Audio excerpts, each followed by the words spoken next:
Fuera, calzoncillos. Seguro que te estarás preguntando qué tiene que ver este título con un hecho paranormal. No te preocupes. Si continúas leyendo podrás ver más adelante lo importante que son estas dos palabras en esta historia. La verdad es que me cuesta mucho colocar cronológicamente este suceso en el lugar que le corresponde. Y tengo muchas dudas de si ocurrió antes o después de los siguientes capítulos. No consigo recordarlo muy bien, pero en cualquier caso lo importante es contarlo, independientemente de en qué tiempo sucedió. Como he mencionado anteriormente, mi familia solía vivir allí donde estuviera el trabajo. Esto, sumado a que mis padres consiguieron por fin una vivienda de protección social, nos hizo cambiar de casa una vez más, y nos mudamos a un barrio de nueva construcción en una ciudad que estaba a unos 11 o 12 kilómetros de la casa donde vivíamos. El cambio fue tan rápido que fuimos de las 2 o 3 primeras familias en llegar para vivir en este nuevo barrio. Recuerdo que estuvimos unos días sin corriente eléctrica en nuestra casa y que ni tan siquiera se había instalado aún el alumbrado público de la calle, por lo que las noches eran totalmente oscuras, silenciosas y muy oscuras. Según me dijo mi padre, para la entrega del Aves tuvo que pagar 1.500 de las antiguas pesetas, y el alquiler social con derecho a compra le suponía otras 500 pesetas mensuales, que era 8 veces menos de lo que pagaba por el alquiler de la anterior casa. Esto debía de ser como a quien le toca la lotería a día de hoy, algo comparable a un alquiler en 2019 por solo 100 euros.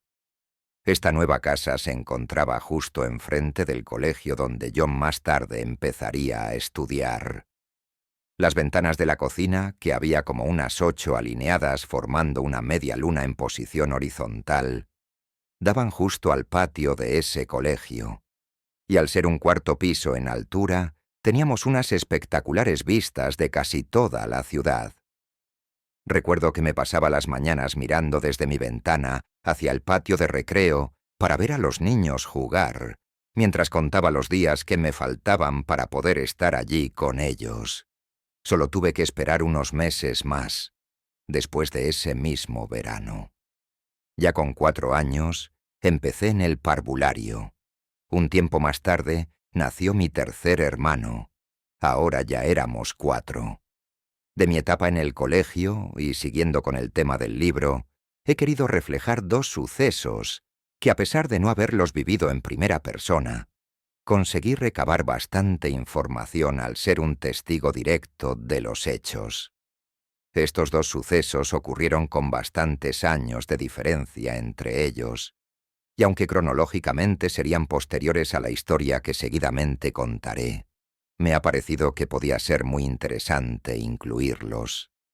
Recuerdo que un día después del recreo subíamos las escaleras formando una fila india, como se solía hacer en el colegio, y justo cuando pasábamos a la altura de la puerta de los aseos de la primera planta, escuchamos unos fuertes gritos aterradores que venían del lavabo de las chicas. Acto seguido salieron corriendo hacia nosotros 3 niñas que eran de un curso superior y que estaban a punto de terminar la enseñanza obligatoria. Una de ellas tenía en la cara una marca de arañazos profundos que le sangraban, y llorando con un fuerte ataque de nervios, empezó a contarle a mi profesora cómo algo que no pudo ver la había golpeado con tanta fuerza que le había dejado esas singulares marcas. Contaban, las 3 hablando a la misma vez, que mientras se encontraban todas ellas metidas en el mismo baño haciendo el peligroso juego de la ouija, el vaso salió disparado contra la pared y algo o alguien atacó a la niña, causándole esas profundas heridas en la cara. Hasta ahí es todo lo que pude escuchar. Rápidamente se llevaron a las niñas al director y a todos nosotros nos metieron en nuestras aulas. El segundo caso que presencié fue ya casi al final de mi etapa escolar. Estábamos muy cerca de la primavera y yo ya era mucho más mayor. Cursaba 7º de EGB con lo que ya me encontraba en más condiciones de analizarlo todo y de andar por ahí preguntando en busca de más información, estábamos jugando el típico partido de fútbol del recreo de después de comer, que siempre terminaba con el sonido de la sirena de las 3 de la tarde. Pero ese día, la sirena que nos hizo terminar el partido antes de hora no sería la que hacía sonar siempre el conserje. De repente, empezaron a llegar varios coches de policía seguidos por una ambulancia a la puerta del cole. Los monitores y profesores del patio del recreo nos llevaron corriendo hacia otro patio interior techado que había antes de subir a las clases, y cuando ya estábamos allí, el conserje abrió las puertas grandes de la valla del colegio y seguidamente entraron las 2 patrullas de policía acompañados de aquella ambulancia. Muchos de los niños lloraban muy asustados. Las caras de asombro e incertidumbre en los profesores no ayudaban mucho, que digamos. ¿Qué es lo que podía estar pasando? Nos subieron rápidamente a las clases y ya no pudimos ver nada más. Al terminar la clase y ver que los vehículos policiales estaban todavía dentro del patio, corrí hacia mi casa, pensando que desde mi ventana podría tener una mejor visión de todo lo que pudiera acontecer. Recuerdo que la ambulancia y los coches de patrulla tardaron marcharse del cole como unas 3 horas después de finalizar las clases, cuando ya era de noche. No pude averiguar nada más hasta el día siguiente. Al final, según pudimos escuchar de algunos profesores, los mayores no somos conscientes de que los niños lo escuchan todo, que están pendientes de todo aunque parezca que juegan y que nunca se enteran de nada. Nos enteramos de que al parecer, un niño de 8º que era tan buen estudiante como persona, se había vuelto loco y se puso a agredir con un objeto punzante a todo el que se cruzaba en su camino. Después, cuando llegó la policía e intentaron acorralarle, empezó incomprensiblemente a autolesionarse. ¿Qué es lo que le había podido pasar a este chico para llegar a tal ataque de locura? Según dijeron, fue un caso más del juego que por aquel entonces estaba tan de moda entre los jóvenes, la Ouija. Finalmente, tuvieron que llamar a un sacerdote para practicarle un exorcismo allí mismo. Puedo asegurar que este no es el típico bulo de críos, y que los mismos profesores del centro hablaban sobre lo sucedido muy aterrados en cada uno de los corrillos que formaban durante los patios de recreo. De esta manera conseguí averiguar todo lo que había pasado. Después de este día, nunca más volvimos a ver a este chico por el colegio. Volviendo al principio de esta segunda historia, y entrando ya a contar lo que toca, el día que me ocurrió este angustioso encuentro con lo sobrenatural, yo tendría unos 6 años. Era verano y hacía muchísima calor, así es que me encontraba tumbado encima de mi cama, con la ventana del dormitorio totalmente abierta y con tan solo unos calzoncillos puestos. La casa, como ya he mencionado antes, tenía 3 dormitorios y sus puertas junto con la del baño formaban un cuadrado. De hecho, nosotros le llamábamos el cuadrado al espacio de suelo que había en el medio que separaba la entrada de las 4 estancias, y que cuando nos dejaban, utilizábamos como campo de fútbol para jugar un partidillo, usando como porterías los marcos de las puertas. ¿Puedes imaginarte lo que es jugar un partido de fútbol en tan solo 3 metros cuadrados? Una locura. Pero a esa edad, todo se veía muchísimo más grande. Creo que padezco de insomnio desde que tengo uso de razón.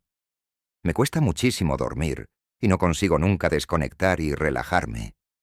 Por muy temprano que me levante por las mañanas, aunque duerma solo unas horas y trabaje otras 12, eso de cerrar los ojos y dormir para mí siempre fue algo imposible. Así es que cuando llegaba la noche, encendía un aparato viejo de radio tan grande como una maleta que me regaló mi abuelo, y me lo pegaba a la oreja. Hacía esto todas las noches, y se me iba la vida en ello, porque no quería seguir escuchando esas voces tan raras, que inmediatamente aparecían cuando los demás dormían y todo quedaba en silencio. Sin ningún lugar a dudas, aquello que cada madrugada, sin faltar a su cita, me visitaba para perturbar mi descanso. Eran voces de persona. Pero no eran voces normales de gente corriente hablando de algo, no. Eran unas voces escalofriantes que me atormentaban con toda clase de sonidos y gemidos muy extraños que jamás había oído antes ni volvería a escuchar fuera de aquellas paredes. Recuerdo perfectamente que eran varias voces a la vez, susurrándome muy bajito, haciendo ruidos muy raros y toda clase de sonidos de ultratumba. A veces entendía perfectamente lo que me decían, pero otras veces, sobre todo cuando hablaban entre ellos, lo hacían usando una especie de idioma ininteligible por nadie. Eso es lo que parecía porque hablaban fluidamente.